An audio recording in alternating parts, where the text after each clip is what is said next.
Everyone, আবারও একটা নতুন রেসিপিতে সবাইকে ওয়েলকাম। আজকে আমি শেয়ার করব ভেজিটেবল চপ। কোনো রকম ঝামেলা, কোনো গ্রেটার ছাড়াই আজকে আমি ভেজিটেবল চপ বানাবো। কিভাবে বানাবো অবশ্যই দেখতে হবে।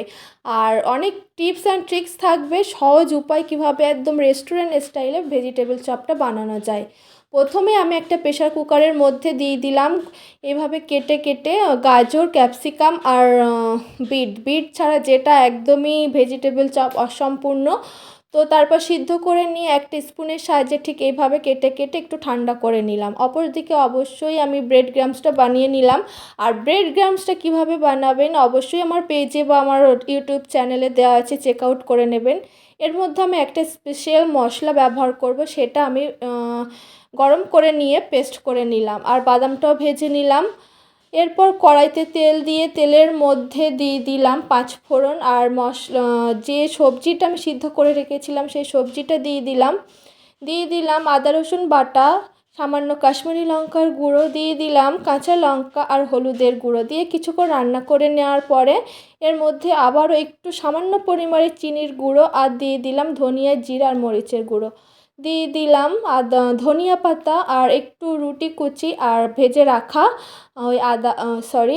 রাখা বাদামটা। এরপর এই মশলাটা বানানো হয়েছে জিরা, ধনিয়া আর শুকনো লঙ্কা আর কাঁচা মরিচ ভেজে একটা পেস্ট বানিয়ে আমি এই মশলাটা রেডি করেছি।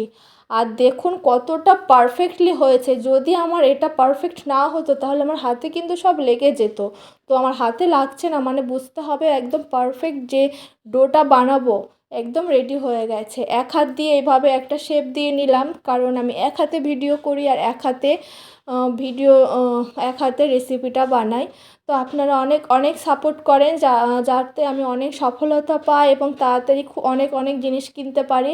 পাশে থাকবেন আর দোয়া করেন আর অনেক অনেক সাপোর্ট করেন। যাই হোক, তারপর আমি ময়দার জলে একটু ভিজিয়ে তারপর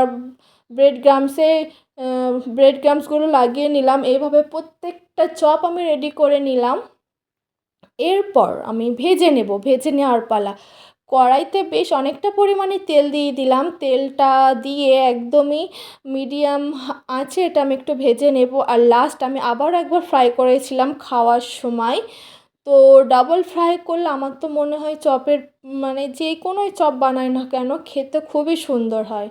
তো আস্তে আস্তে সমস্ত ভেজিটেবল চপ আমার রেডি হয়ে গেছে। আর দেখতেই পেলেন আমি কতটা সহজভাবে বানিয়েছি। আর ভিডিওটা কেমন লাগলো অবশ্যই একটু কমেন্ট করে জানাবেন। ভালো লেগে থাকলে একটা লাইক, একটা কমেন্ট আর বন্ধুদের শেয়ার করতে ভুলবেন না।